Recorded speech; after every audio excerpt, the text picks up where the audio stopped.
નમસ્તે ખેડૂત ભાઈઓ, મારું નામ વસંત પાટીલ. આજે આપણે યુપીએલ એડવાન્ટા સીડનું GS85 બેડી ગામમાં જોવા માટે આવ્યા છે. કેવું ઢાકેલું રહે છે ફળ એ જોઈ લેજો તમે. કેવું સફેદ છે આ ઢાકેલું, બહુ સારું રહે છે, એકદમ સફેદ છે યુપીએલ એડવાન્ટા સીડનું GS85. તો અત્યારે આપણે આ પ્લોટ જોતા છે GS85ના. આપણે જોતા જઈએ અને આપણે ખેડૂતની મુલાકાત કરવી છે. આ ભાઈને આપણે 1 કિલો વાવેલું છે, દર વર્ષે વાવે છે. તમે દરેક જગ્યાએ જોઈજો કેવું બાંધેલું રહે છે, કેવું ઢાકેલું રહે છે પાંદડા. આ જોઈજો GS85 યુપીએલ એડવાન્ટા સીડનું. તો અત્યારે આપણે મુલાકાત કરવા માટે જવું છે. નમસ્તે. શું નામ? વિપુલભાઈ. કઈ ગામ? બેડી. આ કઈ વેરાયટી વાવી તમે? યુપીએલ એડવાન્ટા સીડનું GS85 વાવ્યું. આ કેટલા દિવસમાં ચાલુ થઈ ગયો?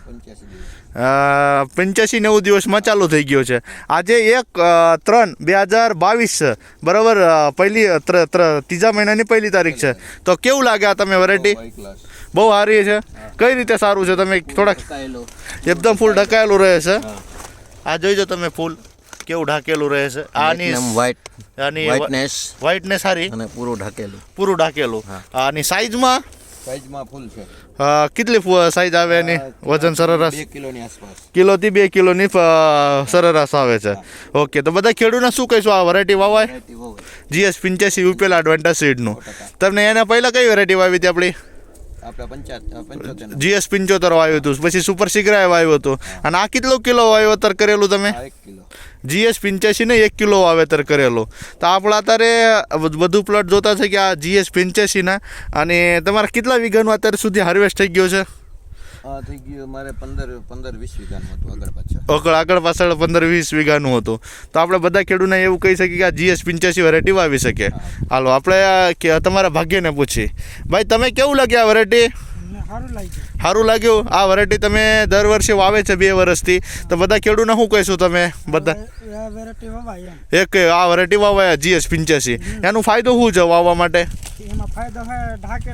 હા, ઓકે, ઢાકેલું રહે છે અને ફળ સારું. કેવી રીતે ઢાકેલું રહે બતાવો એકાદો ફળ ખોલીને તમે કે આપણે જોઈજો તમે કેવું ઢાકેલું રહે છે. જોઈજો આ જો, આ બધું ઢાકેલું છે. આ જો આ કેટલું સાઈઝનું ફળ હોય? ઓહો, 1 નંબર યુપીએલ એડવાન્ટા સીડનું GS85. આ જોઈજો તમે બધા કે આ કેવું સફેદ થાય છે. અને આજે ત્રીજા મહિનાની 1 માર્ચ તારીખ છે ને આપણે જોતા છે યુપીએલ એડવાન્ટા સીડનું GS85. તો બધા ખેડૂતને મારી રિક્વેસ્ટ છે કે ભાઈ જેને કોઈને વાવવું હોય તો આપણે વિપુલભાઈના કોન્ટેક્ટ નંબર કરીને તમે પૂછી લેજો માહિતી આ GS85નું. પછી આપણે એ પોતે રોજી વાવેલી છે અને બાજુમાં મકાઈ. પછી આપણે યુપીએલ એડવાન્ટા સીડનું એને પોતે ભેંડો રત્ના પણ વાવેલું છે. આપણી ઘણી વસ્તુઓ આવે છે પોતે વિપુલભાઈ. ખૂબ ખૂબ આભાર વિપુલભાઈનું અને તમારો પણ. Thank you.